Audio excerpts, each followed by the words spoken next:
اعوذ باللہ من الشیطان الرجیم بسم اللہ الرحمن الرحیم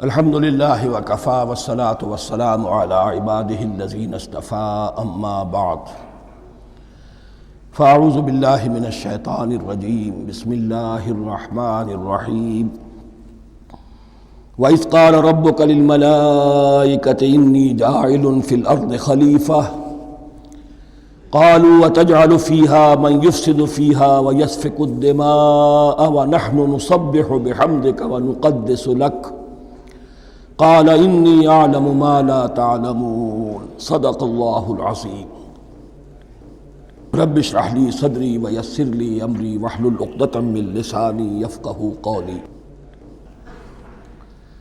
جیسا کہ میں نے عرض کیا تھا، سورہ بقرہ کے پہلے 4 رکوع نہایت اہم ہیں، نہایت جامع ہیں۔ پہلے 2 رکوعوں میں 3 قسم کے انسانوں کی وضاحت کی گئی، 3 قسم کے کردار کے نقشے کھینچ دیے گئے۔ تیسرے رکوع میں قرآن مجید کی دعوت کا خلاصہ آ گیا، توحید فی العقیدہ، توحید فی العمل، یعنی عبادت اللہ کی، ایمان بالرسالت، قرآن مجید کو منزل من اللہ کلام ماننا۔ اس میں اگر شک ہے تو جو بھی چیلنج تھا، اگر واقعتاً تمہیں شک ہے، حقیقت میں شک نہیں ہے، لیکن جیسا کہ تم کہہ رہے ہو کہ تمہیں شک ہے تو کوشش کرو اس کے مقابلے کی ایک صورت بنا لاؤ۔ پھر آخرت، جنت اور دوزخ، ان دونوں کا تذکرہ ہو گیا۔ پھر ایک خاص مسئلہ جو قرآن مجید کے اسلوب پر اعتراض کی شکل میں آیا کہ اس میں مچھر جیسی حقیر شے کا بھی تذکرہ ہے، اس کی حکمت بیان کر دی گئی کہ تشبیہ اور تمثیل میں ظاہر بات ہے کہ ممثل لہو اور ممثل بہی میں مناسبت چاہیے۔ جس چیز کے لیے تمثیل بیان کی جا رہی ہے، جس شے سے تمثیل بیان کی جا رہی ہے، ان میں مناسبت ہونی چاہیے، اس میں عظیم یا حقیر کا کوئی سوال نہیں۔ پھر یہ بات کہ جن لوگوں کے دلوں میں زیغ ہے، کجی ہے، وہ اس قرآن سے بھی ان کی ضلالت میں، گمراہی میں اضافہ ہوگا۔ جو لوگ طالب حق ہیں ان کو یہ قرآن مجید ہدایت دے گا، اور کن کو اللہ گمراہ کرتا ہے؟ جو سرکش ہے، جو نمبر 1 اللہ سے جو عہد کر کے دنیا میں آئے تھے اس کی خلاف ورزی کر رہے ہیں، اور صلہ رحمی کے بجائے قطع رحمی کرتے ہیں۔ اس کے بعد ایک بہت اہم فلسفیانہ بات آ گئی، اور اسی کے ضمن میں میں نے اصل میں یہ ساری بات دہرائی ہے۔ میں نے کہا تھا کہ یہ بات واضح ہوگی آگے جا کر سورہ غافر میں۔ پھر ذہن میں لائیے کہ جب یہ صورت نازل ہوئی ہے، سورہ غافر نازل ہو چکی تھی، لہذا یہاں اجمالی تذکرہ ہے، وہاں تفصیلی تذکرہ ہے۔ اہل جہنم کا قول نقل ہوا ہے، ربنا امتنا اثنتین واحییتنا اثنتین فاعترفنا بذنوبنا فہل الی خروج من سبیل۔ اے اللہ، تو نے 2 مرتبہ ہم پر موت وارد کی، 2 مرتبہ ہمیں زندہ کیا، اب ہم نے اپنے قصور تسلیم کر لیے، تو اب یہاں سے بھی کوئی اور مرحلہ ہے یا نہیں؟ یہاں سے نکلنے کا بھی کوئی راستہ ہے یا نہیں؟ اس سے حقیقت یہ واضح ہوئی، انسان کی تخلیق اول ہوئی عالم ارواح میں، صرف ارواح کی حیثیت سے، اور حدیث میں آتا ہے الارواح جنود مجندہ، لشکروں کی شکل، تمام انسان۔ ان سے عہد لیا گیا الست بربکم قالوا بلی، پھر سلا دیا گیا ارواح کو۔ یہ گویا کہ پہلی موت تھی جو ہم گزار آئے۔ پھر عالم خلق کا مرحلہ آیا۔ عالم خلق میں یہ تناسل کے ذریعے سے رحم مادر میں جب ایک جنین تیار ہوتا ہے تو ایک حدیث ہے حضرت عبداللہ ابن مسعود سے 4 مہینے کا جب جنین ہو جاتا ہے تو اس کے بعد وہ روح لا کر اس میں پھونک دی جاتی ہے. یہ گویا کہ احیاء اولا ہو گیا، پہلی مرتبہ کا زندہ کیا جانا، پہلی موت کی نیند سے جگا دیا گیا. اے تازہ واردان بساط ہوائے دل، اب ہم اس دنیا میں اس جسد کے ساتھ زندہ ہوئے، اب پھر موت آئے گی، جسد یہی چلا جائے گا جہاں سے آیا تھا، روح جہاں سے آئی تھی وہاں واپس جائے گی. ثم یمیتکم ثم یحییکم ثم الیہ ترجعون، پھر تمہیں اللہ کی طرف لوٹا دیا جائے گا. یہ ہے بہت گہرا نقطہ فلسفہ دین کا. اس کے بعد مضمون شروع ہو رہا ہے خلافت کا، جس کا اجمالی جو ہے تذکرہ تیسرے رکوع کی آخری آیت میں آ گیا. هو الذی خلق لکم ما فی الارض جمیعا، زمین میں جو کچھ ہے اے انسانوں تمہارے لیے پیدا کیا گیا. اسی کے ساتھ جڑتا ہوا مضمون اب خلافت کا آ رہا ہے. وَإِذْ قَالَ رَبُّكَ لِلْمَلَائِكَةِ إِنِّي جَاعِلٌ فِي الْأَرْضِ خَلِيفَةً، اور یاد کرو جب کہ کہا تھا تمہارے رب نے فرشتوں سے میں بنانے والا ہوں زمین میں ایک خلیفہ. اب خلیفہ کی حقیقت کو سمجھیے. خلیفہ کسے کہتے ہیں؟ نائب. عام طور پر لوگوں کو مغالطہ ہوتا ہے کہ خلیفہ جانشین جو ہے وہ تو کسی کے موت کے بعد ہوتا ہے، زندگی میں تو نہیں ہوتا. لیکن یہاں اصل میں ہمارے لیے بہت آسان ہے. انسان کی جو اصل حقیقت ہے اس دنیا میں، اس کو سمجھنے کے لیے یوں سمجھیے کہ ہم آج سے 50 سال پہلے انگریز کے غلام تھے. ہمارا بادشاہ یا ملکہ انگلستان میں تھا یا تھی. دہلی میں وائس رائے ہوتا تھا. وائس رائے کا کام کیا ہے؟ جو حکم آیا ہے ہز میجسٹیز گورنمنٹ کا یا ہر میجسٹیز گورنمنٹ کا جو حکم آیا ہے بلا چون و چرا، بغیر کسی تغیر اور تبدل کے نافذ کرے. ہاں جہاں کوئی حکم وہاں سے نہیں ہے تو یہاں کے حالات میں بہترین اپنی رائے قائم کرے، غور و فکر کرے یہاں کی مصلحتیں کیا ہے. جو چیز بھی امپائر کی مصلحت میں ہو اس کے مطابق فیصلہ کر سکتا ہے. بین ہی یہی رشتہ ہے. اللہ ہے لیکن اللہ نے اپنے آپ کو غیب کے پردے میں چھپا لیا ہے. زمین پر انسان ہے. اب انسان کا کام یہ ہے جو ہدایت آ رہی ہے اللہ کی طرف سے اس پر تو بے چون و چرا عمل کرے. جہاں کوئی ایکسپریس ہدایت نہیں ہے، کوئی واضح ہدایت نہیں ہے، وہاں اپنے بیسٹ ججمنٹ کو ایکسرسائز کرے. اسی کا نام اجتہاد ہے. غور و فکر کرے، سوچے، اور جو بات روح دین کے زیادہ سے زیادہ مطابقت رکھنے والی ہو اس کو اختیار کر لے. بین ہی یہی رشتہ ہے در حقیقت رشتہ خلافت کہ جو اللہ اور انسان کے مابین ہے. اب یہ جو دی گئی ہے یہ حیثیت تمام انسانوں کو دی گئی ہے. پوٹینشلی ہر انسان اللہ کا خلیفہ ہے. لیکن جو اللہ کا باغی ہو جائے، جو خود حاکمیت کا مدعی ہو گیا، گویا کہ وہ باغی ہے. اب اگر شاہ جہان بادشاہ تھا، اس کا کوئی ولی عہد تھا، اور ولی عہد جو ہے صبر نہیں کر سکتا، اپنے باپ کی زندگی ہی میں بغاوت کر دیتا ہے، حکومت حاصل کرنا چاہتا ہے، تو اب وہ کیا ہے؟ واجب القتل ہے. جو لوگ بھی حاکمیت کے مدعی ہو گئے، ویسے تو حقیقت واجب القتل ہے لیکن دنیا میں مہلت دی ہے اللہ نے. یہ دارالامتحان ہے. فوراً قتل نہیں کرتا، فوراً ختم نہیں کرتا. وَلَوْلَا كَلِمَةٌ سَبَقَتْ مِن رَبِّكَ إِلَىٰ أَجَلٍ مُّسَمًّى لَقُضِيَ بَيْنَهُمْ، اگر یہ پہلے بات طے نہ ہو چکی ہوتی، ایک وقت معین تک کے لیے انہیں مہلت اللہ نے نہ دی ہوتی تو اللہ فیصلہ چکا دیتا. لیکن مہلت دی ہے. لیکن کم سے کم اتنی سزا ملتی ہے کہ اب وہ خلافت کے حق سے محروم کر دیے گئے. گویا کہ اب خلافت دنیا میں ہوگی خلافت المسلمین. صرف وہی شخص کہ جو اللہ کو مانے اپنا حاکم مطلق، وہ خلافت کا اہل ہے. تو یہ چند باتیں خلافت کی اصل حقیقت کے ضمن میں یہیں پر سمجھ لیجیے. وَإِذْ قَالَ رَبُّكَ لِلْمَلَائِكَةِ إِنِّي جَاعِلٌ فِي الْأَرْضِ خَلِيفَةً قَالُوا أَتَجْعَلُ فِيهَا مَن يُفْسِدُ فِيهَا وَيَسْفِكُ الدِّمَاءَ وَنَحْنُ نُسَبِّحُ بِحَمْدِكَ وَنُقَدِّسُ لَكَ. اور یاد کرو جب کہ تمہارے رب نے کہا تھا فرشتوں سے کہ میں زمین میں خلیفہ بنانے والا ہوں، تو انہوں نے کہا کہ کیا تو بنائے گا اس میں جو فساد مچائے گا اس میں اور خوریزی کرے گا؟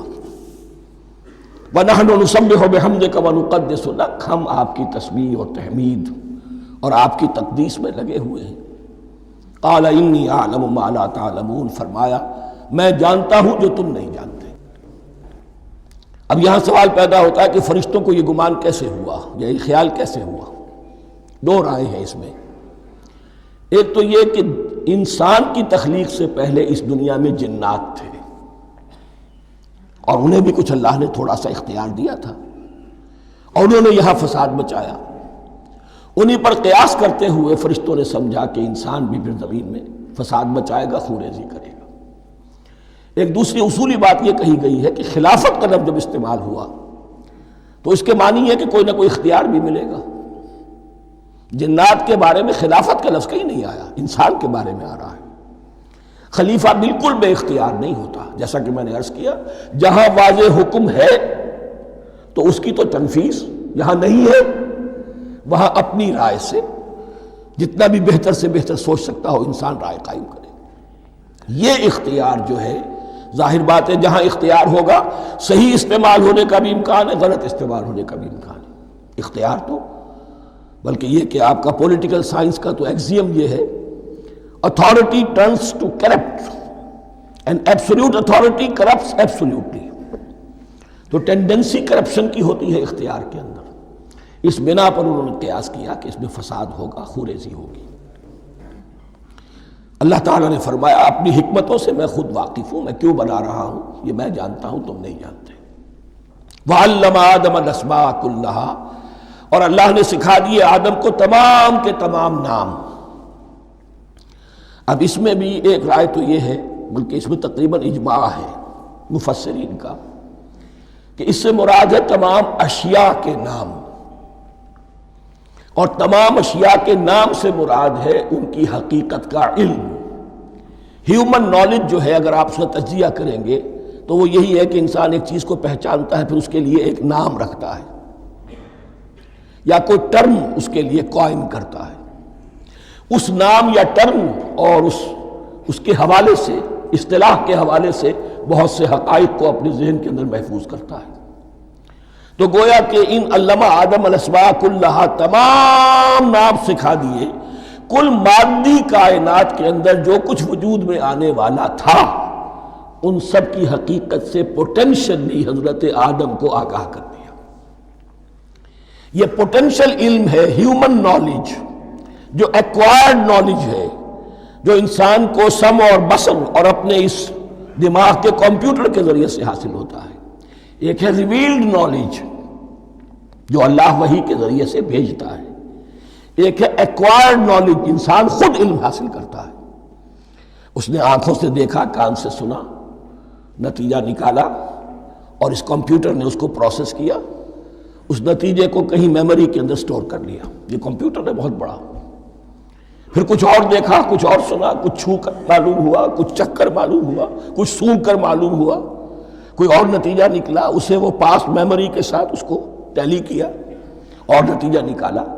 اس طرح رفتہ رفتہ ان السمع والبصر والفؤاد کل اولئک کان عنہ مسئولا، یہ ایکوائرڈ نالج تین چیزوں سے انسان کو حاصل ہو رہا ہے، سماعت، بصارت اور یہ عقل، جو فائدہ اخذ کرتی ہے، جو اس کو پروسیس کرتی ہے، اس تمام جو سینس ڈیٹا اس کو مہیا ہوتا ہے سینس آرگنز کے ذریعے سے۔ یہ علم ہے جو پوٹینشلی حضرت آدم کو دے دیا گیا۔ اس کی ایکسفولیشن ہو رہی ہے، اب درجہ بدرجہ وہ علم پھیل رہا ہے، بڑھ رہا ہے، اور بڑھتے بڑھتے کہاں تک پہنچے گا ہم کچھ نہیں کہہ سکتے۔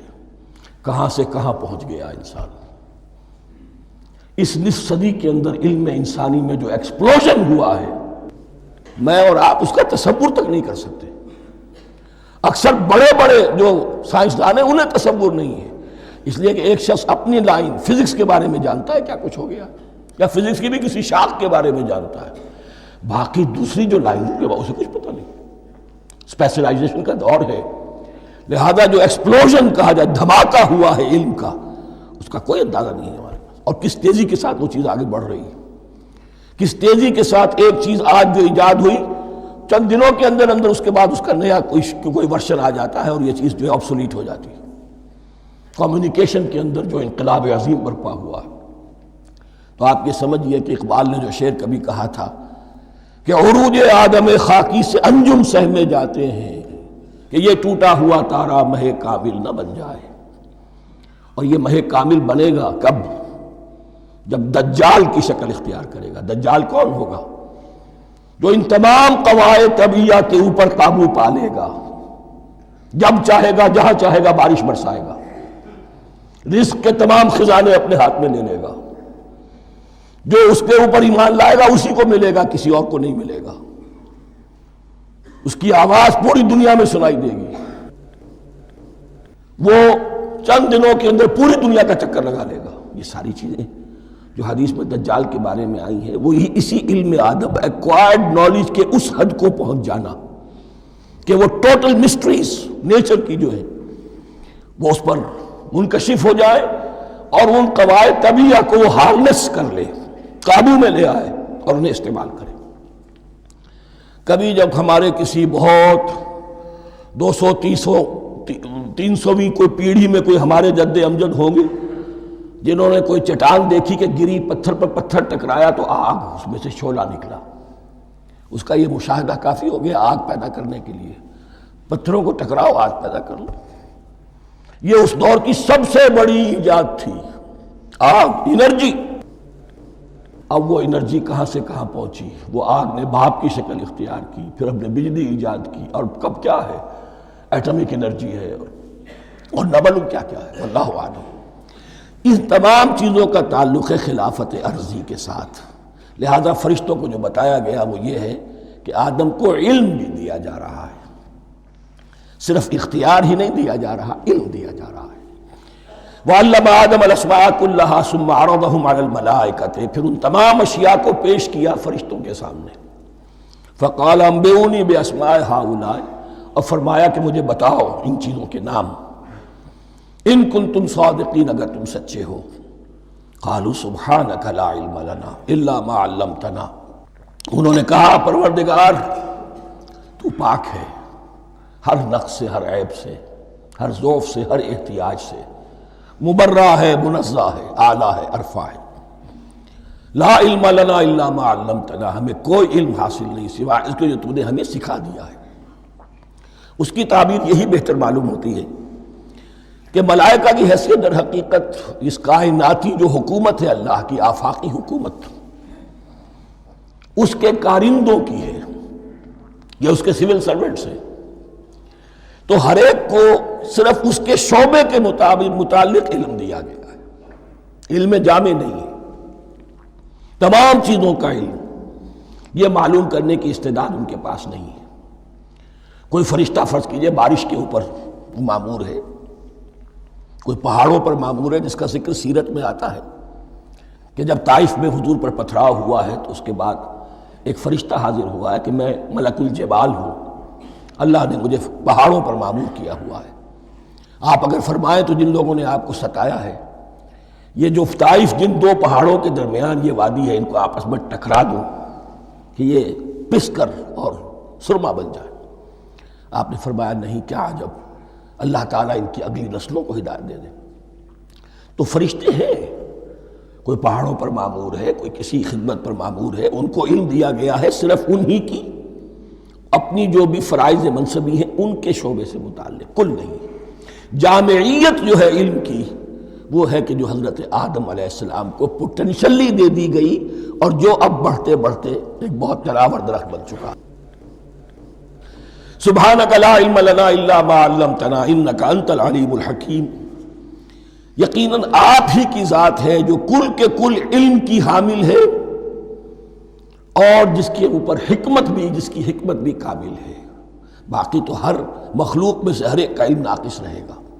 العلیم، کل علم کا جاننے والا تو ہی ہے، الحکیم، کل حکمت وہ تو تیرے ہی پاس ہے۔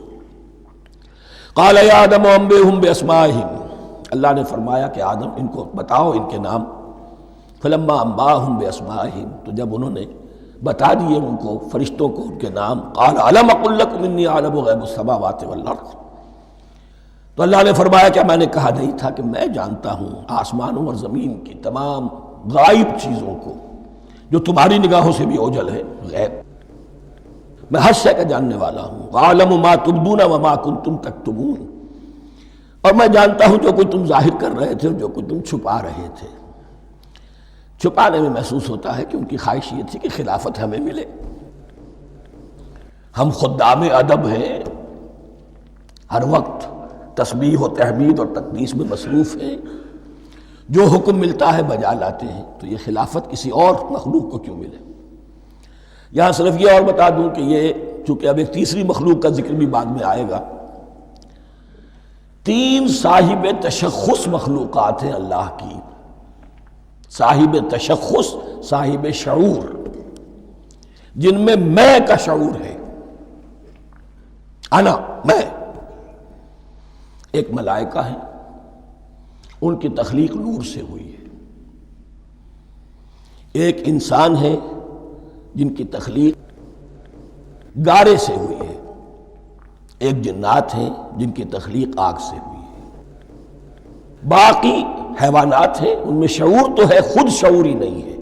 Self consciousness, there is a world of difference between consciousness and self consciousness. انسان جب دیکھتا ہے تو اس کو یہ بھی معلوم ہے میں دیکھ رہا ہوں. کتا بلہ دیکھتا ہے، اسے یہ اندازہ نہیں ہوتا کہ میں دیکھ رہا ہوں. دیکھنے کا ایک نتیجہ ہے جو نکل آتا ہے، لیکن میں کا وجود نہیں ہے. یہ انا، سیلف، ایگو، یہ انسان میں ہے، جنات میں ہے، شعور میں، اور فرشتوں میں ہے.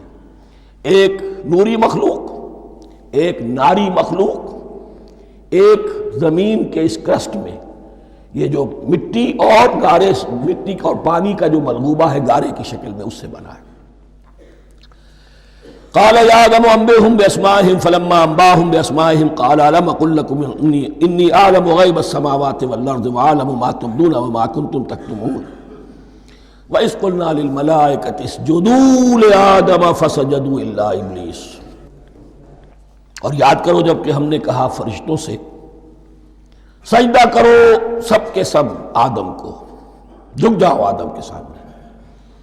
فسجدوا، ان سب نے سجدہ کیا، الا ابلیس، سوائے ابلیس کے. پہلی بات تو یہ سمجھیے کہ تمام ملائکہ کے سجدے کی ضرورت کیا تھی. کیا یہ صرف تعظیماً تھا؟ اور تعظیماً اگر تھا تو کیا آدم خاکی کی تعظیم تھی یا کسی اور شے کی تعظیم تھی؟ مکی صورتوں میں یہ بات 2 جگہ واضح کی گئی ہے. فَإِذَا سَوَّيْتُهُ وَنَفَخْتُ فِيهِ مِن رُوحِي فَقَعُوا لَهُ سَاجِدِينَ. جب میں اس آدم کی تخلیق مکمل کر لوں اور اس میں اپنی روح میں سے پھونک دوں، تب گر پڑنا اس کے سامنے سجدے میں. تعظیم اگر ہے تو آدم خاکی کی نہیں ہے، اس کے اندر جو ڈیوائن ایلیمنٹ ہے، جو ڈیوائن سپارک ہے، جو روح ربانی ہے، میری روح، اس کی ہے. اور نمبر 2، اس کی حکمت کیا ہے، علت کیا ہے، غرض و غایت کیا ہے؟ جیسا کہ میں نے عرض کیا، اس کائنات کی اس حکومت کے کارندے تو وہ ہیں. خلیفہ بنایا جا رہا انسان کو، جب تک یہ ساری سول سروس اس کے تابع نہ ہو خلافت کیسے کرے گا؟ دیکھیے میں جانا چاہتا ہوں، چوری کرنے کے لیے جانا چاہتا ہوں، راستے میں کتنے فیکٹرز ہوں گے، کتنے فزیکل فینومینا ہوں گے. میں چلنا چاہتا ہوں، میں زمین کو دھکیلتا ہوں، زمین مجھے دھکیلتی ہے. زمین مجھے نہ دھکیلے تو میں کیسے چلوں گا؟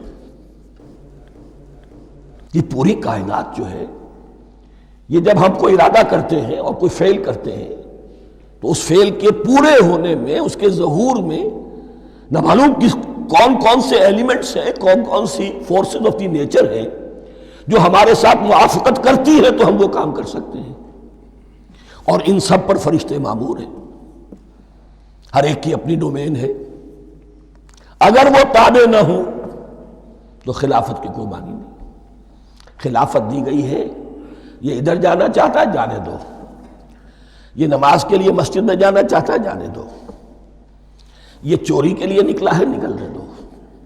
اس لیے کہ اس کو جو اختیار دیا گیا ہے، اس کے اختیار کے استعمال میں یہ تمام جو قوتیں ہیں وہ اس کے ساتھ موافقت کرتی ہیں، تب اس کا کوئی ارادہ وہ اچھا ہو یا برا وہ پایہ تکمیل کو پہنچ سکتا ہے۔ یہ گویا کہ سبارڈینیشن اس کے لیے سمبل کہ تمام فرشتوں کو جھکا دیا گیا۔ البتہ اس آیت میں ایک مغالطہ پیدا ہوتا ہے، الا ابلیس، سوائے ابلیس کے۔ مغالطہ یہ پیدا ہوتا ہے کہ شاید وہ بھی فرشتہ تھا، اس لیے کہ حکم تو فرشتوں کو دیا گیا تھا۔ پھر نوٹ کیجئے اس سے پہلے، بہت پہلے سورہ کہف نازل ہو چکی ہے، اور سورہ کہف میں فرما دیا گیا ہے کان من الجن ففسق عن امر ربی، وہ جن تھا پس اس نے سرکشی کی اپنے رب کے حکم سے۔ فرشتے کی شان یہ نہیں ہے، وہ اللہ کے کسی حکم کی سرتابی نہیں کرتا۔ لا یعصون اللہ ما امرہم ویفعلون ما یؤمرون، وہ اللہ کے کسی حکم کی نافرمانی نہیں کرتے اور جو حکم ملتا ہے بجا لاتے ہیں۔ یہ جنات کے اندر اختیار تھا، جیسے اختیار انسانوں کو دیا گیا ہے۔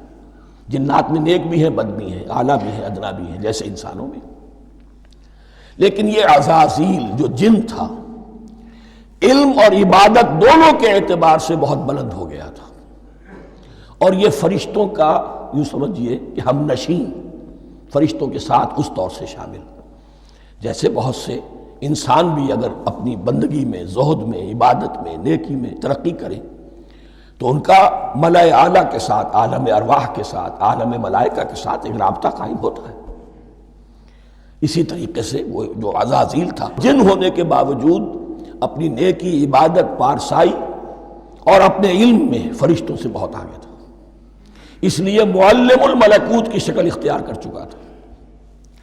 اس کو اپنی زوم تھا، یہ بات جیسا کہ میں نے عرض کیا 7 مرتبہ قرآن میں یہ بات آئی ہے، قصہ ابلیس و آدم، کہ فرشتوں کو حکم ہوا کہ سجدہ کرو، سب جھک گئے، ابلیس نے سجدے سے انکار کر دی 7 مرتبہ۔ یہ 7ویں مرتبہ ہے جو ہم پڑھ رہے ہیں، مصحف میں پہلی مرتبہ آ رہا ہے، ترتیب نزول میں 7ویں مرتبہ آ رہا ہے۔ یہ آدم و ابلیس کا قصہ اس سے آگے سورہ اعراف میں آئے گا، پھر سورہ ہجر میں آئے گا، سورہ بنی اسرائیل میں آئے گا، سورہ کہف میں آئے گا، سورہ طٰہٰ میں آئے گا، سورہ صاد میں آئے گا، 6 مرتبہ مکی قرآن میں، 1 مرتبہ یہاں۔ تو یہاں اشارہ نہیں کیا، اس لیے مغالطہ ہو سکتا ہے، لیکن یہ کہ سورہ کہف میں آپ کو بتا چکا ہوں کان من الجن ففسق عن امر ربی، اس نے اپنے رب کے حکم سے سرتابی۔ ابلیس اس کا صفاتی نام ہے اب، اس لیے کہ اب لسیبلسو کے معنی ہوتے ہیں مایوس ہو جانا۔ یہ اللہ کی رحمت سے بالکل مایوس ہے، اور مایوس جو ہو جائے وہ شیطان ہو جاتا ہے۔ اب میرا تو چھٹکارا نہیں ہے، جتنوں کو برباد کر سکوں کروں، میری تو عاقبت خراب ہو چکی ہے، جتنوں کو اپنے ساتھ، ہم تو ڈوبے ہیں صنم، تم کو بھی لے ڈوبیں گے۔ اب وہ شیطان اس معنی میں کہ انسان کی عداوت اس کی گھٹی میں پڑ گئی، اس نے اللہ سے پھر اجازت بھی لی کہ مجھے مہلت دے دے، یوم یبعثون، قیامت تک کے دن کے لیے، تو میں ثابت کر دوں گا کہ یہ آدم اس رتبے کا حقدار نہ تھا، مستحق نہ تھا جو اسے دیا گیا۔ انا خیر منہ، میں اس سے بہتر ہوں۔ خلقتنی من نار وخلقتہ من طین، تو نے مجھے آگ سے بنایا، اسے گارے سے بنایا۔ لیکن یہ تکبر ہے در حقیقت کہ جس نے اسے راندہ درگاہ حق کر دیا۔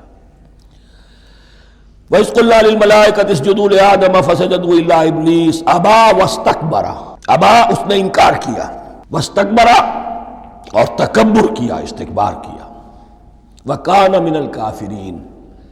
کانا عربی زبان میں 2 طرح کا ہوتا ہے، تامہ، ناقصہ۔ ایک معنی یہ ہو سکتے ہیں کہ ہو گیا، اب اپنے اس استکبار اور انکار کی وجہ سے کانا من الکافرین، وہ کافروں میں سے ہو گیا۔ ایک کانا تامہ ہوتا تھا ہی کافروں میں سے، یعنی اس کے اندر سرکشی چھپی ہوئی تھی، اب ظاہر ہو گئی۔ یہ معاملہ ہوتا ہے، کسی شخص کی بدنیتی اس کے اوپر پردے پڑے رہتے ہیں نیکی کے، زہد کے، کسی خاص وقت میں آ کر وہ ننگا ہو جاتا ہے، اور جو اس کے اندر تھا اصل، اس کی حقیقت، وہ سامنے آ جاتی ہے۔ اس کا امکان ہے، تو دونوں معنی اس کے ہو سکتے ہیں۔ وَقُلْنَا يَا آدَمُ اسْكُنْ أَنْتَ وَزَوْجُكَ الْجَنَّةَ، اور ہم نے کہا کہ اے آدم رہو تم اور تمہاری بیوی جنت میں۔ اب یہ جنت کون سی ہے؟ اکثر حضرات کے نام کر کے نزدیک یہ جنت کہیں آسمان ہی میں تھی، آسمان ہی میں حضرت آدم کی تخلیق ہوئی۔ البتہ یہ سب مانتے ہیں کہ ایک وہ جنت الفردوس جو ہے جس میں جانے کے بعد پھر واپس نکلنے کا کوئی امکان نہیں، یہ وہ جنت نہیں ہے جس میں کہ آخرت میں لوگوں کو جا کر داخل ہونا ہے، اس میں داخل ہونے والے کے نکلنے کا کوئی امکان نہیں۔ ایک رائے یہ بھی ہے، میرا رجحان اس رائے کی طرف ہے، تخلیق آدم اسی زمین پر ہوئی ہے۔ وہ جن مراحل سے گزری ہے تخلیق وہ ایک علیحدہ مسئلہ ہے۔ بائیولوجی اور وحی دونوں اس پر متفق ہیں کہ مٹی سے، کرسٹ آف دی ارتھ سے انسان بنا ہے، اس پر اتفاق ہے، قرآن کا بھی اور بائیولوجی کا بھی، جدید علم الحیوانات کا بھی، علم الحیات کا۔ سٹیجز کیا ہیں اس میں اختلاف ہو سکتا ہے، اس کو چھوڑ دیجئے، وہ اس وقت کا بحث نہیں۔ یہی کسی اونچے مقام پر کوئی سرسبز و شاداب علاقہ تھا جہاں حضرت آدم کو رکھا گیا، جہاں ہر طرح کے میوے تھے، ہر شے، لا تظمأ فیہا ولا تضحیٰ، نہ اس میں بھوک لگے گی، نہ دھوپ تمہیں ستائے گی، ہر طرح کی چیز تمہیں فراہم ہے۔ وہاں رکھے گئے ہیں صرف ایک ڈیمانسٹریشن کے لیے کہ انہیں نظر آ جائے کہ شیطان میرا دشمن ہے، وہ مجھے ورغلائے گا، طرح طرح سے میرے اندر وسوسہ اندازی کرے گا، میرے اور میری اولاد کے، صرف ایک ڈیمانسٹریشن۔ اس کی مثال یوں سمجھیے کہ سلیکشن تو ہو گیا، سی ایس پی گریڈ میں کوئی شخص آ گیا ہے، لیکن اب وہ سول سروس اکیڈمی میں رکھا جا رہا ہے۔ تو یہ کوئی اکیڈمی ہو سکتا ہے اسی زمین پر ہو، صرف بتانا یہ تھا کہ تمہیں معلوم ہو جائے کہ یہ شیطان تمہارا دشمن ہے۔ اس لیے کہ اس میں جو ایک لفظ حبوط کا آ رہا ہے، وہ حبوط صرف ایک ہی معنی میں نہیں ہوتا، دوسری معنی میں بھی ہے۔ واللہ عالم، یہ چیزیں پھر متشابہات میں رہیں گی، اس لیے ان کے بارے میں کوئی ایک رائے دوسری رائے، اس کے لیے ذہن سے، عقل سے بات کر کے ایک یا دوسری رائے اختیار کر سکتے ہیں۔ وَقُلْنَا يَا آدَمُ اسْكُنْ أَنْتَ وَزَوْجُكَ الْجَنَّةَ، اور ہم نے کہا کہ رہو اے آدم، تم بھی اور تمہاری بیوی بھی باغ میں، اس باغ میں، الجنہ، اس باغ میں، گویا کہ اشارہ کیا جا رہا۔ وَكُلَا مِنْهَا رَغَدًا حَيْثُ شِئْتُمْ، اور کھاؤ اس میں سے با فراغت جہاں سے چاہو، ہر طرح کا پھل ہے کھاؤ۔ وَلَا تَقْرَبَا هَٰذِهِ الشَّجَرَةَ، یہاں پہ اس درخت کا نام نہیں دیا گیا، اشارہ، اس درخت کے قریب مت جانا۔ فَتَكُونَا مِنَ الظَّالِمِينَ، تو تم ظالموں میں سے ہو جاؤ گے، تم حد سے گزرنے والوں میں سے ہو جاؤ گے۔ اب اس کی بھی حکمت سمجھیے کہ چونکہ ڈیمانسٹریشن کرانی ہے کہ تمہیں کسی چیز سے، ہزار چیزیں مباح ہیں دنیا میں، چند چیزیں پینے کی حرام ہیں، اب تم اگر ان ہزار مباح چیزوں کو چھوڑ کر حرام چیز کو پیتے ہو تو یہ تمہارا اختیار ہوا، جبکہ اللہ تعالیٰ نے مباحات کا دائرہ بہت وسیع رکھا ہے۔ جس سے چاہو چند رشتے ہیں جو بیان کر دیے گئے، یہ حرام ہے، محرمات ہے، ابدیہ ہیں، ان سے تو شادی نہیں ہو سکتی، باقی کسی مسلمان عورت سے دنیا کے کسی کونے میں وہ شادی کر سکتے، کروڑوں کے آپشنز آپ کے لیے خالی کھلے ہیں، لیکن پھر بھی انسان شادی نہ کرے، زنا کرے، یہ گویا کہ اس کی اپنی خباثت نفس ہے۔ ایک نہیں، دو دو، تین تین، چار چار تک شادی کرو، اجازت ہے تمہیں۔ تو اس اعتبار سے مباحات، اب یہ پورا باغ تمہارے لیے مباح ہے، بس ایک درخت ہے، اس کے پاس نہ جانا، اور درخت کا نام لینے کی کوئی ضرورت نہیں، تو آزمائش تھی نا، صرف ایک آزمائش اور اس کی ڈیمانسٹریشن۔ فَأَزَلَّهُمَا الشَّيْطَانُ عَنْهَا، تو پھسلا دیا ان دونوں کو شیطان نے اس درخت کے بارے میں۔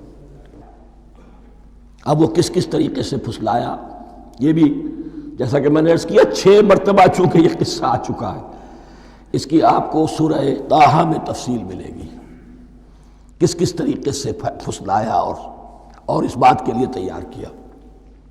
فَأَخْرَجَهُمَا مِمَّا كَانَا فِيهِ، تو نکلوا دیا ان دونوں کو اس کیفیت میں سے جس میں کہ وہ تھے، وہ کیفیت کہ نہ کوئی مشقت ہے، نہ کوئی محنت ہے، اور انسان کو ہر طرح کا اچھے سے اچھا پھل مل رہا ہے، تمام ضروریات فراہم ہیں، خاص کوئی حلۂ جنت ہے جس کا کہ لباس بھی عطا کیا گیا ہے، لیکن ان کیفیات سے اب نکال کر، اب جسے آپ کہیں گے bitter facts of life، اچھا اب جاؤ، یہ ڈیمانسٹریشن کرنی تھی، ہو گئی۔ شیطان تمہارا دشمن ہے، تمہارا اور تمہاری نسل کا، شیطان لعین، اور وہ تمہیں پھسلائے گا جیسے آج پھسلایا ہے۔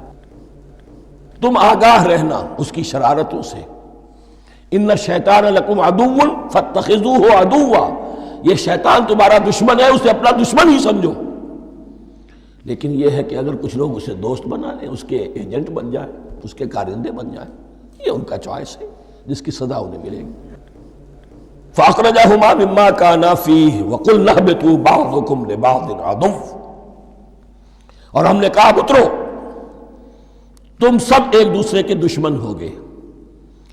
اب یہ چونکہ جمع کا صیغہ آیا ہے، ایک دوسرے کے دشمن ہوگے، تو ایک دشمنی تو شیطان اور آدم اور ذریت آدم کی ہے، ایک اور دشمنی بھی ہے جو انسان میں مرد اور عورت کے مابین ہے۔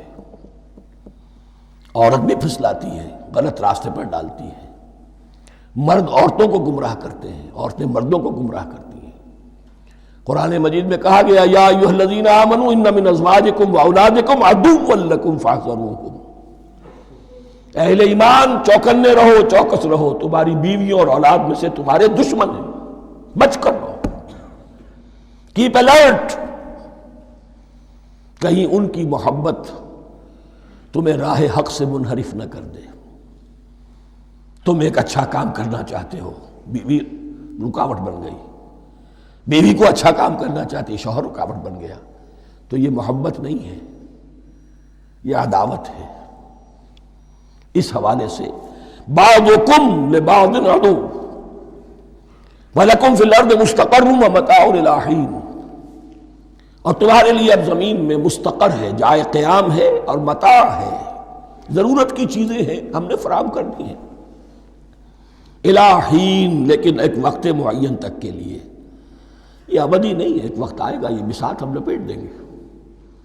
یوم نطوی السماء کطی السجل للکتب، جس دن کہ ہم تمام فضاؤں کو اور تمام خلاؤں کو، تمام آسمانوں کو اس طرح لپیٹ لیں گے جیسے کتابوں کا طمار لپیٹ لیا جاتا ہے۔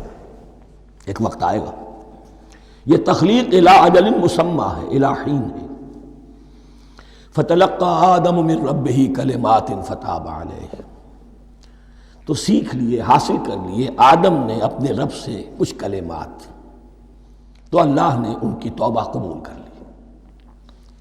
اب اس کی وضاحت سورہ اعراف میں ہے، یہ تو چونکہ پس منظر میں وہ 2/3 قرآن موجود ہے، اس کی وضاحت کیا ہے کہ حضرت آدم میں سخت پشیمانی پیدا ہوئی ہے، میں نے کیا کیا، مجھ سے خطا سرزد ہو گئی، اللہ کے حکم کی میں نے خلاف ورزی کی، لیکن ان کے پاس الفاظ نہیں تھے کن الفاظ میں اللہ سے استغفار کریں، کن الفاظ میں اللہ سے معافی چاہیں۔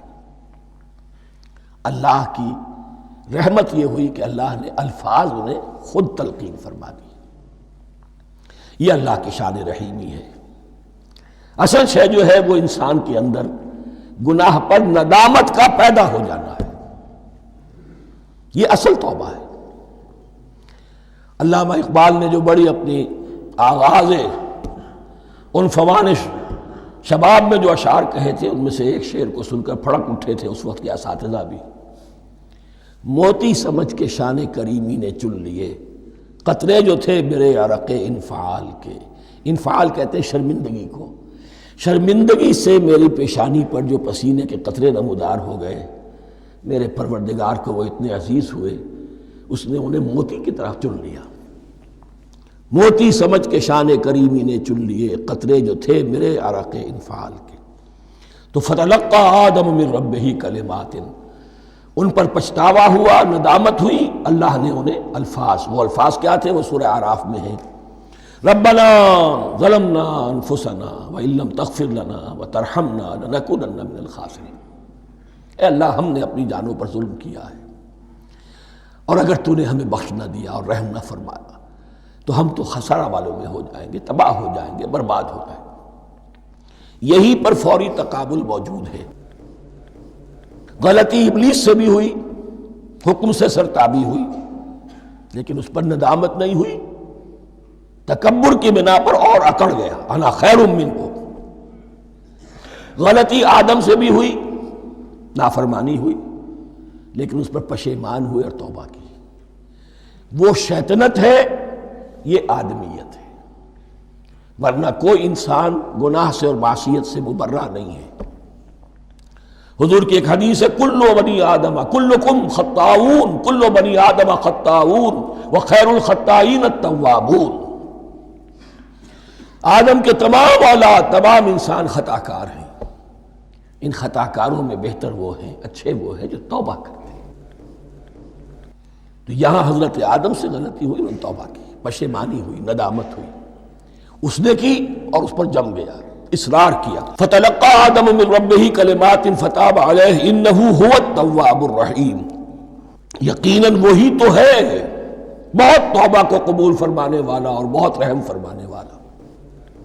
یہ نوٹ کیجئے گا، توبہ کا لفظ دونوں طرف سے آتا ہے، بندہ بھی تواب وخیر الخطائین التوابون، تواب بندے بھی ہو گئے، تواب اللہ بھی ہے۔ اس کی اصل حقیقت کیا ہے؟ بندے نے خطا کی اور دور ہو گیا اللہ سے، اللہ نے اپنی رحمت کی نگاہ اس سے پھیر لی۔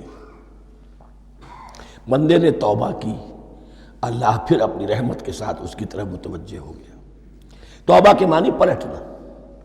بندہ معصیت سے توبہ کر کے اپنی اصلاح کی طرف، بندگی کی طرف، اطاعت کی طرف پلٹ آیا۔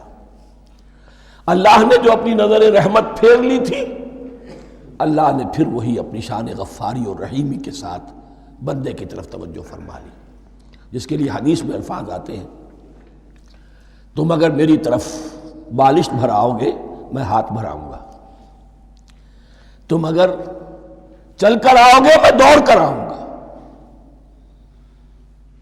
ہم تو مائل بکرم ہیں کوئی سائل ہی نہیں، راہ دکھلائیں کسے رہنم منزل ہی نہیں۔ وہ تو تواب ہے، بس فرق یہ ہے کہ تابہ بندے کے لیے ہوگا تو الہ ہوگا، تابہ الہ، انی تبت الیک، اور جب اللہ کی طرف سے ہوگا تابہ علیہ، وہ اعلیٰ ہوگا، اس پر توبہ کی، یعنی اللہ کی بلند شان ہے تو انسان توبہ کرتا ہے تو اس کی طرف توبہ کرتا ہے۔ اللہ کی شان کیا ہے؟ وہ توبہ کرتا ہے تو بندے پر اعلیٰ، فتاب علیہ انہ هو التواب الرحیم۔ قلنا اہبطوا منہا جمیعا، ہم نے کہہ دیا اتر جاؤ اس سے اب تم سب کے سب۔ فَإِمَّا يَأْتِيَنَّكُم مِّنِّي هُدًى، اب یہاں لفظ آیا اہبطوا، یہاں بھی پہلے بھی آیا ہے۔ جو حضرات یہ سمجھتے ہیں کہ تخلیق آدم آسمانوں پر ہوئی ہے اور جنت بھی وہ آسمان میں ہے جہاں رکھے گئے تھے، آزمائشی یا ٹریننگ یا ڈیمانسٹریشن والی جنت، وہ یہاں حبوط کا ترجمہ کریں گے کہ آسمان سے زمین پر اترنے کا حکم دیا گیا۔ جو لوگ سمجھتے ہیں یہی کسی بلند مقام پر تھے، وہ کہتے ہیں کہ نیچے اترو، کسی بڑی اونچی سطح مرتفع پر اگر کوئی جگہ تھی تو اب نیچے اترو اور جاؤ، اب تمہیں زمین میں ہل چلانا پڑے گا، اب روٹی حاصل کرنے کے لیے یہ جو نعمتوں کے دسترخوان یہاں بچھے ہوئے تھے یہ اب تمہارے لیے نہیں ہے۔ اس کے لیے اس معنی میں اس لفظ کا استعمال جو ہے وہ آ جائے گا آگے چل کر اسی سورہ بقرہ کے اندر، کہ اس معنی میں بھی سورہ بقرہ کے 7ویں رکوع میں یہ لفظ استعمال ہوا ہے، تو امکان اس کا بھی ہے۔ بس اس سے آگے ادھر یا ادھر کی زیادہ بحث کرنے کا یہ موقع دورہ ترجمہ قرآن میں نہیں ہے۔ قُلْ اهْبِطُوا مِنْهَا جَمِيعًا فَإِمَّا يَأْتِيَنَّكُم مِّنِّي هُدًى فَمَن تَبِعَ هُدَايَ فَلَا خَوْفٌ عَلَيْهِمْ وَلَا هُمْ يَحْزَنُونَ، تو جب بھی آئے گی تمہارے پاس میری جانب سے کوئی ہدایت، تو جو کوئی میری ہدایت کی پیروی کرے گا اس کے لیے نہ خوف ہوگا اور نہ وہ حزن سے دوچار ہوگے۔ یہ ہے علم انسانی کا دوسرا گوشہ، ریویلڈ نالج۔ اس چوتھے رکوع کی جو حسن ہے اسے دیکھیے، شروع میں ایکوائرڈ نالج کا ذکر ہے جو پوٹینشلی حضرت آدم کی ذات میں رکھ دیا گیا، اور جو انسان نے پھر اپنی محنت سے ان السمع والبصر والفؤاد اس کے ذریعے سے آگے بڑھایا۔ یہ علم ہے چل رہا ہے، آج مغربی اقوام ہم سے بہت آگے ہیں، کبھی ایک زمانے میں مسلمان آگے نکل گئے تھے، لیکن ظاہر بات ہے کہ اس دنیا میں عروج تو انہی کو ہوگا جو ان چیزوں میں سب سے زیادہ جس کی آگہی حاصل ہوگی۔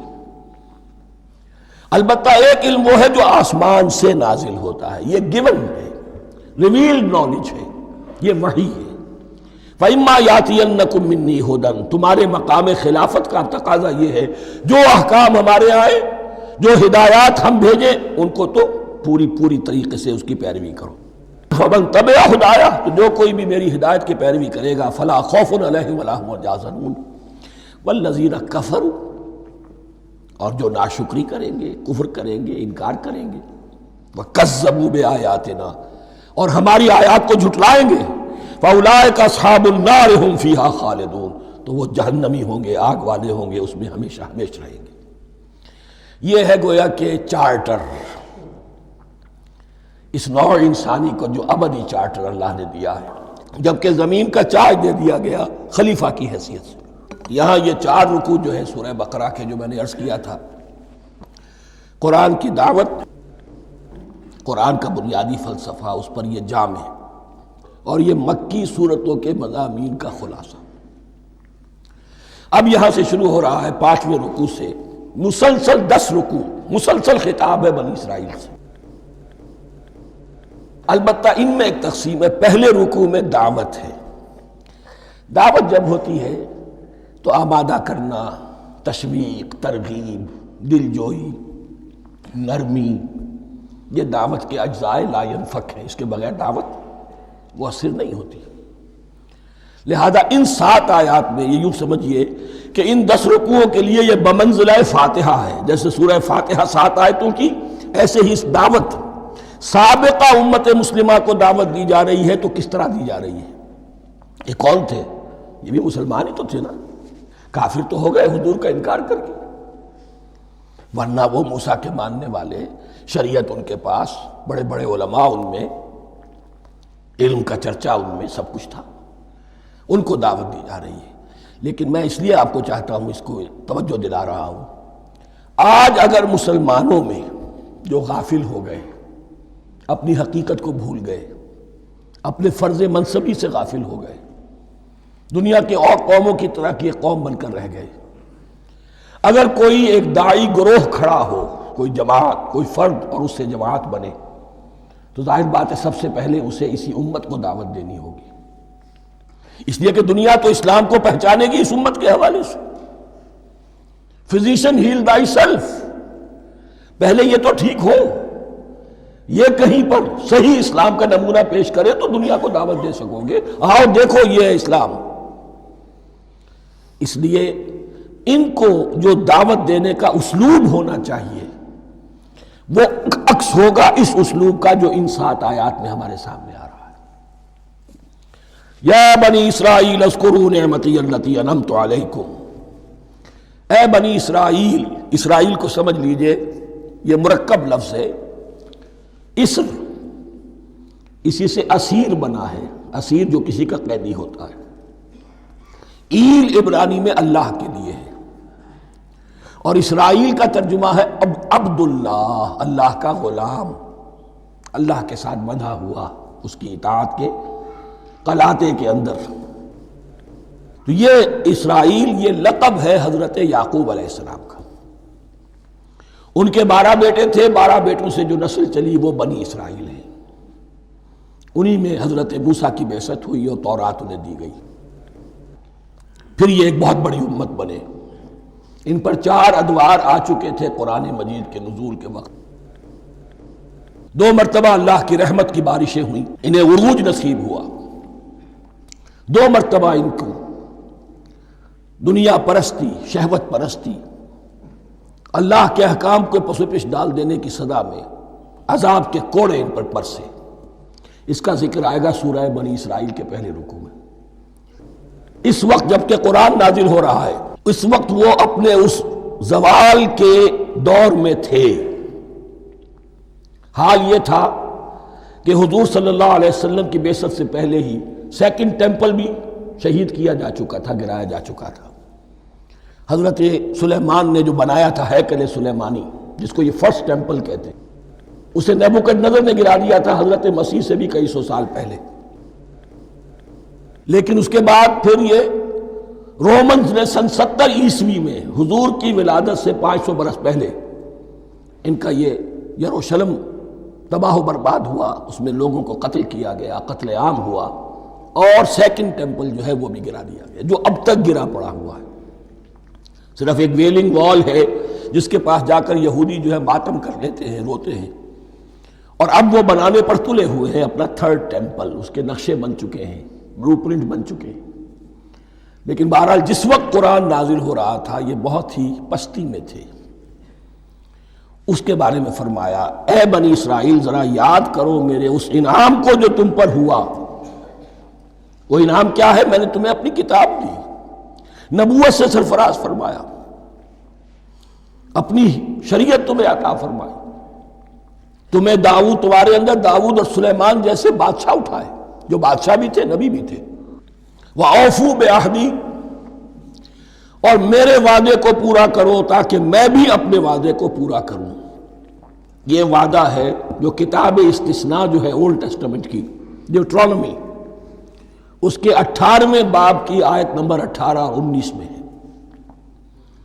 حضرت موسیٰ سے خطاب کر کے اس میں اللہ نے یہ الفاظ فرمائے، میں ان کے بھائیوں میں سے تیرے مانند ایک نبی برپا کروں گا اور اس کے منہ میں اپنا کلام ڈالوں گا، اور وہ وہی کچھ بتائے گا جو میں اس سے کہوں گا۔ یہ گویا کہ حضرت موسیٰ علیہ السلام کی امت کو بتایا جا رہا تھا کہ نبی آخر الزماں آئیں گے اور تمہیں انہیں قبول کرنا ہے۔ قرآن مجید میں اس کا بڑا تفصیلی ذکر سورہ اعراف میں آئے گا انشاءاللہ، لیکن یہاں فرمایا اوفوا بعہدی اوف بعہدکم، تم میرا عہد پورا کرو، میرے اس نبی کو تسلیم کرو، اس پر ایمان لاؤ، اس پر کی صدا پر لبیک کہو، تو میں تمہیں میرے انعام و اکرام اور بڑھتے چلے جائیں گے۔ وَإِيَّايَ فَارْهَبُونَ، اور صرف مجھ سے ڈرو۔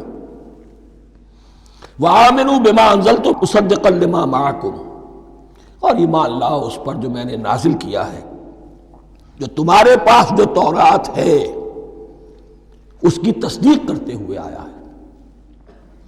اس کے دو معنی ہے، ایک تو قرآن تصدیق کرتا ہے تورات کی اور انجیل کی، فیہا ہدی و نور، فیہ ہدی و نور، اور دوسرے یہ کہ قرآن اور محمد صلی اللہ علیہ وسلم ان پیشین گوئیوں کے مصداق بن کر آئے ہیں جو تورات میں تھی، ورنہ وہ پیشین گوئیاں جھوٹی ثابت ہوتی۔ ان کے مصداق کون ہے؟ قرآن اور محمد صلی اللہ علیہ وسلم۔ یہ دونوں معنی اس کے ہیں۔ وَآمِنُوا بِمَا أَنزَلْتُ مُصَدِّقًا لِمَا مَعَكُمْ وَلَا تَكُونُوا أَوَّلَ كَافِرٍ بِهِ، اور دیکھو تم ہی سب سے پہلے ان کا کفر کرنے والے نہ بن جاؤ۔ تمہیں تو سب کچھ معلوم تھا، تم تو منتظر تھے، تم تو آخری نبی کے انتظار میں تھے اور ان کے حوالے سے دعائیں کیا کرتے تھے کہ اللہ اس نبی آخر الزمان کے واسطے سے ہماری مدد فرما اور کافروں کے مقابلے میں ہمیں فتح عطا فرما۔ یہ آئے گا آگے چل کر اسی سورہ بقرہ کے اندر۔ لیکن اب تم ہی سب سے بڑھ کر کافر ہو گئے، تم ہی سب سے بڑھ کر دشمن ہو گئے۔ وَلَا تَكُونُوا أَوَّلَ كَافِرٍ بِهِ وَلَا تَشْتَرُوا بِآيَاتِي ثَمَنًا قَلِيلًا، اور دیکھو میری ان آیات کے عوض حقیر سی قیمت قبول نہ کرو۔ یہ آیات الہیہ ہیں، ان کو رد کر رہے ہو، کس لیے؟ ہماری مسندیں، ہماری حیثیت، ہماری چودراہٹیں، کہیں ان پر کوئی آنچ نہ آ جائے۔ حقیر سی چیزیں، یہ صرف اس دنیا کا سامان ہے، اس کے سوا کچھ نہیں۔ وَلَا تَشْتَرُوا بِآيَاتِي ثَمَنًا قَلِيلًا وَإِيَّايَ فَاتَّقُونِ، اور صرف مجھ سے تقوی اختیار کرو، میرا تقوی اختیار کرو۔ وَلَا تَلْبِسُوا الْحَقَّ بِالْبَاطِلِ وَتَكْتُمُوا الْحَقَّ وَأَنْتُمْ تَعْلَمُونَ، اور نہ گڈمڈ کرو حق کے ساتھ باطل کو، اور مت چھپاؤ حق کو، درا حالے کہ تم جانتے ہو۔ یہ بات اچھی طرح نوٹ کرنی ہے، جانتے بوجھتے کرنا، ایک ہے مغالطے میں کرنا، وہ ضلالت ہے، گمراہی ہے۔ ایک جان بوجھ کر کرنا، حق کو پہچان کر اسے رد کرنا، یہ پھر اللہ تعالیٰ کے غضب کو دعوت دینا ہے، ریت آف اللہ، اس کے غضب کو دعوت دینا ہے کہ حق کو پہچان کر اس کی نفی کی جائے۔ وَأَنْتُمْ تَعْلَمُونَ، علماء یہود قرآن مجید میں آگے چل کر آئے گا، ایسے پہچانتے تھے محمد کو اور قرآن کو جیسے اپنے بیٹوں کو، یعرفونہ کما یعرفون ابناہم، ایسے پہچانتے جیسے اپنے بیٹوں۔ وَأَقِیمُوا الصَّلَاةَ وَآتُوا الزَّکَاۃَ، دیکھو نماز قائم کرو، زکوٰۃ ادا کرو، وَارْکَعُوا مَعَ الرَّاکِعِینَ، اور جھکنے والوں کے ساتھ جھکو۔ یہ اول تو رکوع کو انہوں نے اپنے ہاں سے خارج کر دیا تھا، ثانیاً باجماعت نماز ان کے ہاں ختم ہو گئی تھی۔ وَارْکَعُوا مَعَ الرَّاکِعِینَ، جماعت باجماعت نماز کی طرف اشارہ ہے۔ أَتَأْمُرُونَ النَّاسَ بِالْبِرِّ وَتَنْسَوْنَ أَنفُسَكُمْ، کیا تم لوگوں کو نیکی کا حکم دیتے ہو، تقویٰ کی، پارسائی کی تعلیم دیتے ہو؟ میں کہہ رہا ہوں نا کہ اصل میں مخاطب کون ہے؟ علماء یہود۔ اس آیت سے ثابت ہو گیا عالم ہمارا بھی جب بھی کھڑا ہوگا اونچے سے اونچا واز کہے گا، اعلیٰ سے اعلیٰ بات کہے گا۔ اکثر و بیشتر کا حال یہ ہے کہ ان کا اپنا کردار دیکھیے تو کوئی مناسبت ہی نہیں اس سے کہ جو وہ بات کہہ رہا ہے، جو لوگوں کو دعوت دے رہا ہے اس پر خود عمل نہیں۔ تو یہی در حقیقت علماء یہود کا کردار بن چکا تھا۔ أَتَأْمُرُونَ النَّاسَ بِالْبِرِّ وَتَنْسَوْنَ أَنفُسَكُمْ، کیا تم لوگوں کو نیکی کا حکم دیتے ہو اور خود اپنے آپ کو بھول جاتے ہو؟ وَأَنْتُمْ تَتْلُونَ الْكِتَابَ، اور یہ سب کچھ تم کر رہے ہو اس حال میں کہ کتاب پڑھتے بھی ہو، تورات پڑھتے ہو، صاحب تورات ہو۔ ہمارے بھی بہت سے علماء کا علماء سو جنہیں ہم کہتے ہیں حال یہ ہو چکا ہے، خود بدلتے نہیں قرآن کو بدل دیتے ہیں، ہوئے کس درجہ فقیہان حکم بے توفیق۔ جو صورتحال ہے صرف قرآن کا متن بچا ہوا ہے، اس کے مفہوم میں، اس کی تفسیر میں، اس کے ترجمے میں تو تحریفیں موجود ہیں، بڑی بڑی تحریفیں موجود ہیں، متن بچا ہوا ہے، وہ اس لیے کہ اللہ تعالیٰ نے اس کی حفاظت کا ذمہ لیا ہے۔ وَاسْتَعِینُوا بِالصَّبْرِ وَالصَّلَاةِ، اور مدد حاصل کرو دو چیزوں سے، صبر اور نماز۔ یہ صبر کا لفظ یہاں پر بہت قیمتی ہے، بہت بامانی ہے۔ علماء سو کیوں وجود میں آتے ہیں؟ جب وہ دنیا کے کتے بن جائیں گے تو وہ دین کو بدنام کرنے والے ہوں گے۔ بظاہر دینی مناسب ہیں لیکن اصل میں ان کے پردے میں دنیا داری کی جا رہی ہے، صبر نہیں۔ بس صبر کے ساتھ اور نماز کے ساتھ، اس لیے کہ آپ صحیح راستے پر آئیں گے۔ اگر کوئی عالم دین لوگوں پر تنقید کرے گا، لولا ینہاہم الربانیون والاحبار، کیوں نہیں روکتے ان کے علماء اور ان کے اولیاء اور صوفیاء ان کو حرام کھانے سے اور جھوٹ بولنے سے؟ اگر کوئی شخص روکے گا اس کو پھر نذرانے تو نہیں ملیں گی، اس کی خدمتیں تو نہیں ہوں گی۔ اگر تو دنیا میں صبر اختیار کرنا ہے تب تو آپ حق بات کہہ سکتے ہیں، اور اگر دنیاوی ایمبیشنز ہیں تو پھر آپ کو کہیں نہ کہیں کمپرومائز کرنا پڑے گا۔ وَاسْتَعِینُوا بِالصَّبْرِ وَالصَّلَاةِ، صبر اور نماز۔ وَإِنَّهَا لَكَبِیرَةٌ، اور یقیناً یہ بہت بھاری شے ہے، بہت بھاری شے ہے۔ عام طور پر خیال یہ ہے کہ انہا کی ضمیر صرف صلاۃ کی طرف جاتی ہے، نماز بہت بھاری ہے۔ ایک رائے یہ ہے کہ نہیں، یہ پورے طرز عمل کی طرف جا رہی ہے، یہ طرز عمل کہ خود صبر کرو، اس دنیا میں صبر کرو، دنیا اور دنیا کے متعلقات میں کم سے کم پر قانے ہو جاؤ اور حق کا بول بالا کرنے کے لیے میدان میں آ جاؤ، یہ طرز عمل۔ اور اس میں پھر نماز، الصلاۃ عماد الدین۔ وَإِنَّهَا لَكَبِیرَةٌ إِلَّا عَلَى الْخَاشِعِینَ، یہ یقیناً بہت بھاری چیز ہے، یہ روش، یہ رویہ بھی بہت بھاری اور نماز بھی بہت بھاری ہے، سوائے ان خشوع رکھنے والوں کے، ڈرنے والوں کے جن کے دل جھک گئے ہیں اللہ کے سامنے۔ الذین یظنون انہم ملاقو ربہم، جنہیں یہ یقین ہے کہ انہیں اپنے رب سے ملاقات کرنی ہے، جیسا کہ میں نے شروع میں توجہ دلائی تھی، وبالآخرۃ ہم یوقنون، یہ ایمان بالآخرت ہے جو انسان کو سیدھا رکھتا ہے عمل کے میدان میں۔ الذین یظنون انہم ملاقو ربہم وانہم الیہ راجعون، اور جنہیں یہ یقین ہے کہ بالآخر اسی کی طرف ہمیں لوٹنا ہے۔ بارک اللہ لی ولکم فی القرآن العظیم ونفعنی وإیاکم بالآیات والذکر الحکیم۔